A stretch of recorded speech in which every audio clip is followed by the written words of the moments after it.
si elle n'est pas la plus fréquentée aujourd'hui. Ça n'est pas grave. Ce qu'on peut savoir, c'est que quand même, aujourd'hui, 72% des couples qui élèvent des enfants, c'est-à-dire à peu près 99% des familles, hein, bon voilà, je rappelle que les familles homoparentales représentent 0,06% de la population française.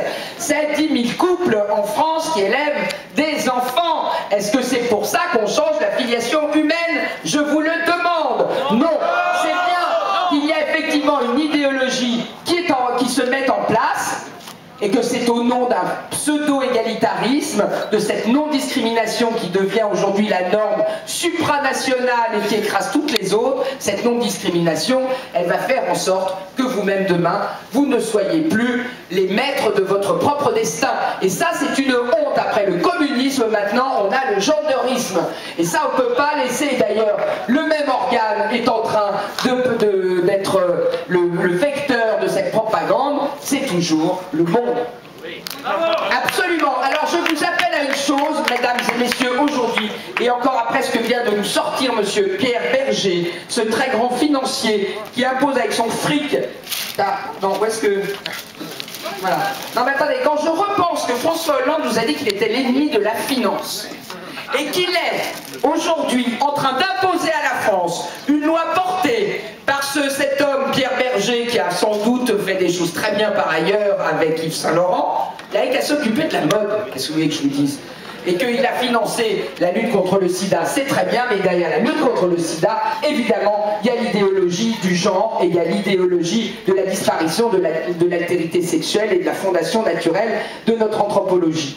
Eh bien, monsieur Pierre Berger, qui est maintenant à la tête du Monde, hein, comme on était obligé de le lire à Sciences Po, à l'époque, tous les jours il fallait lire Le Monde, et c'est mon mari actuel et perpétuel et éternel, Basile de Kock, qui s'en est bien moqué du Monde en faisant Le Monstre en 1985. C'est comme ça que finalement, je pense que dans le plan de la Providence, je me retrouve devant vous aujourd'hui.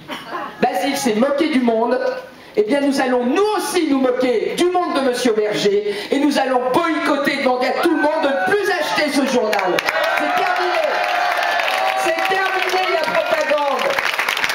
C'est terminé l'idéologie dominante. Vous allez vous lever, vous allez dire non, vous allez être les vrais résistants. Et vous allez venir chacun avec effectivement 8 ou 9 ou 10 personnes. J'entends tout à l'heure nous en dire on était 5 le 13 janvier, là on ne revient qu'à 2, mais non. Vous n'avez pas le droit de faire ça. On vous a expliqué, si ce soir vous n'étiez pas encore convaincu du bien fondé de votre démarche, maintenant vous êtes obligés, en conscience, d'empêcher tout cela. Et c'est le début de ce mouvement qui se lève. Je ne savais pas que la Manif pour tous, le 6 mai, quand on allait décider, d'ailleurs ça s'appelait, avant la Manif pour tous, ça s'est appelé le collectif pour l'humanité, enfin ça s'appelle toujours le collectif pour l'humanité durable. Je ne savais pas à quel point je trouvais la bonne formulation. Mais cette humanité durable, c'est vous, et vous ne pouvez pas ne pas être plus d'1,5 million sur les Champs-Élysées le 24 mars. Alors levez-vous, vous n'avez pas de pognon, c'est pas grave, demandez-le au 92.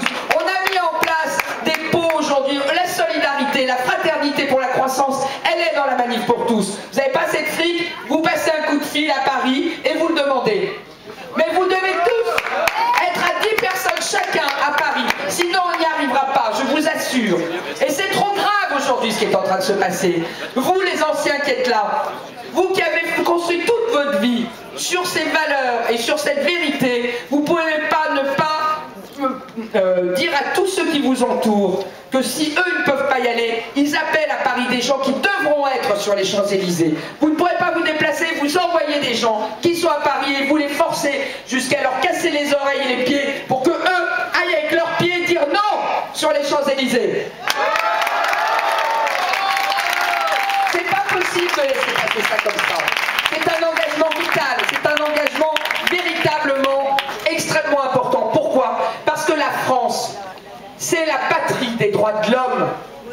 Et alors qu'on vous explique aujourd'hui que l'union de l'homme et de la femme, que l'altérité sexuelle est contraire aux droits de l'homme, mais vous devez vous lever et dire non, c'est pas possible, la patrie des droits de l'homme doit défendre ceux des enfants, ceux des générations à venir et les droits des femmes qui demain seront des esclaves et qui seront obligés, poussés par la précarité économique, à vendre et à faire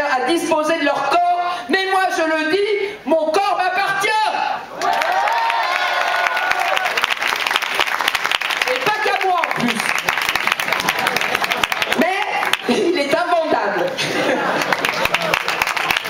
Oui, mais 68, c'est fini. Oui, monsieur Hollande, il est interdit d'interdire. Vous ne nous interdirez pas de dire la vérité. Vous ne nous interdirez pas de venir jusqu'aux Champs-Élysées. Et même si monsieur le préfet de police nous l'interdit, nous y serons quand même. Et nous passerons à côté. Et nous irons aux Invalides. Et nous serons des millions et des millions, enfin des centaines de milliers. Et ça sera vous, les Marseillais, qui remonterez toute la France pour nous le montrer.